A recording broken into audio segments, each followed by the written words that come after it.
the CIA puts this into place and quite literally just puts journalists on the CIA payroll to be able to control the information that's getting out to the public after JFK gets shot. They're worried about what's going to happen. The public is asking too many questions, so they just want journalists to all say the exact same thing.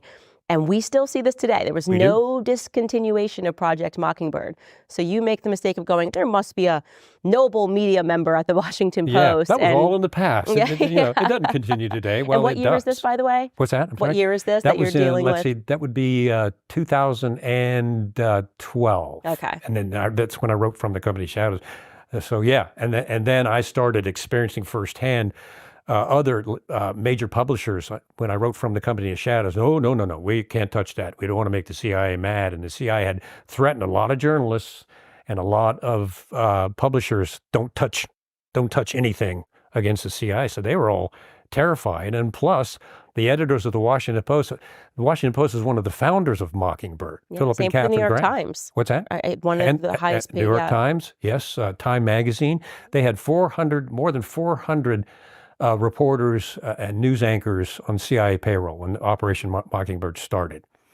And now they operate two ways. A journalist with any major news media or news periodical knows that if they do a real investigative piece on the CIA, they're done. I mean, their editors tell them that many editors have a quid pro quo with the CIA not to report negatively on the CIA. And there's some major news organizations that people watch that have that relationship. And so if they say anything negative about the CIA will stop feeding them stories so that they can get the first scoop and cut them off. And that's going on right now with several well-known news organizations. And I mentioned the one with the CIA lapel pin.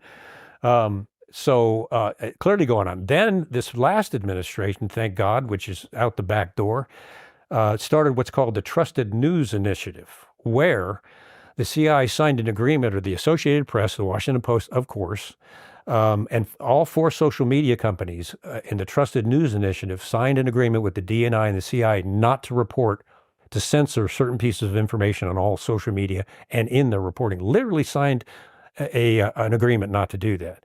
Now, when you sign a CIA agreement, especially if there's money involved, they'll put you under a non-disclosure agreement with a threat of prison if you talk about anything you're not supposed to talk about. And that's how the CIA controls journalists.